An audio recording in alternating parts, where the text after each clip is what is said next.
Maqaa samii jalaa Ali goota maqaa qaalii kennaa Muhammad Muusaa Arjooma Faaxumaa Alii qaanqee ganda qoree laboo badree dhawaan horee albuuda afran qalloo mootii muuziqaa Oromoo aduu baha biyyattii kallacha tokkummaadhaa odaa utubaaf hundee aartii akkamitti du'e jennaan ni boqatte ati. Ali Muhammad Birraa maqaa guddaa kitaaba seenaa bara baraa mallattoof qeensa qabsoo Oromoo nama seenaa guddaa ciniinsuun qabsoo dhale nama qawwee aartiin sakaare gorboo garboonfataa godoo waliin kan dhiige mirga sabaaf jedhee miliyoonotaaf kan dhiige maqaa guddaa samii jalaa abbaa lammii miliyoonaa abbaa qabsoo abbaa dadammaqsaa hundaa kintirsaa jibbaa qirqirsaa jaalalaa ergaan isaa samii keessaa mandiyaa tulluurraa tulluutti hatattamaan bargaa jaalalatu jaalalaan mana manatti galaa. Ali Birraa ibsituu Oromoof Oromummaa mallattoo qabsoo dhaloota duriif ammaa diigaa of tuulaa sirna garboonfataa dhiitaa haqan qaalaa sirna nama nyaataa guddisaa aadaa Oromoo mul'isaa afaan kootii dhuguma jechi Oromoo akka cirracha bishaan keessaati miliyoona ibsa biliyoona miidhagsa. Aliin dhaloota barsiisa aliin doofummaa doorsisa gabrummaa mancaasa.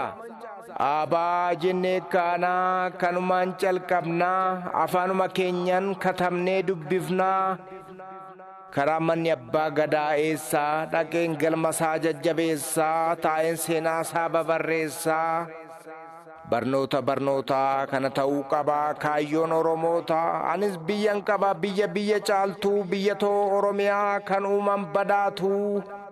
Biyyatoo Oromiyaa biyya sirna gadaa kan isin ittiin beekamtu mallattoon isii odaa waa malli nu dhibee jennaa bitaa mirgaa karaa sirrii dhiifnee maaliif deemna moggaa rabbi moo namumaa kan seera jallisee haati teenya takka maaltu addaan nu baasee.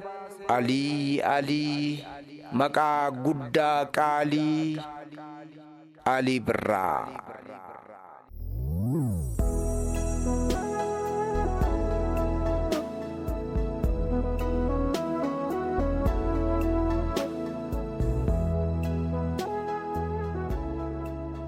Dhuguma kintirsaa jibbaa qirqirsaa jaalalaati sagalee mandiyaa sanaan ergaa nu dabarse ergaa santu kan kaayyooti ergaan isaa samii keessa mandiyaa tulluurraa tulluutti kaariyaa jaalalaan urjii keessa laba urjii caalee addeessa ifu qaba gaara mul'ataatii kan nu ka'e cilaalorra labee abalqaasimiin ce'ee tulluu diimtutti bahee tulluu diimturraa dhuka'ee raas daashinii waliin dha'ee waliin ga'ee Kilimanjarootti ce'ee Afrikaa faaye. Ali maqaa guddaa qaalii Ali Birraa. Ali goota maqaa qaalii kennaa Oromiyaaf Itoophiyaa utubaa aartii gaarii qabsaa bilisummaa dadammaqsaaf barsiisaa Oromummaa goota nama jaalatu afaan meeqan sirbee afaan meeqan kan dubbatu garaa bal'ata hunda biriifata marahaaba adeeroo ati odaa aartiiti ati mallattoo walqixxummaati. Mallattoo ciminaa mallattoo tokkummaa mallattoo qaroominaa mallattoo jaalalaaf wal danda'uu akkamiin du'e jennaan ni boqate malee hin du'u. Ali maqaa guddaa qaalii Ali Birraa.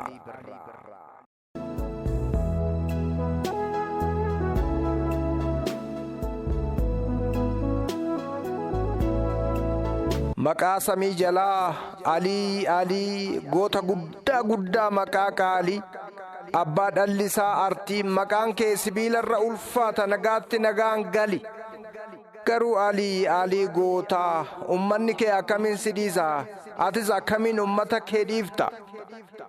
Nin deema gaara fedhen bahaa laga fedhen caan jenne akkamiin boolla du'aan walii galte odoo hin ga'in maa murteessite lammii kee maa boosiste. Ali maqaa ulfaataa Afrikaa maal goona ree nagaatti jennaka garuu Ali maqaa qaalii maal jedha laata wasanuu diidoo maal si gaafata atoo maal himta. Waaqoo guutuuf Taaddasaa Birruutti maal seenessita? Elamoo Qilxuu maal jedha laata? Haaji Aadam Saaddoo akkamiin si simata? Anoo beeka dhaloonni beeka. Oromiyaa ijaarte himta. Sirna isaan nyaate cabsuun dhaadatta. Dhaadannaa gootatiin boonsita. Nagaatti Alii Birraa maqaa kabajamaa bara baraan ulfaataa. Alii maqaa guddaa qaalii. Alii maqaa guddaa qaalii.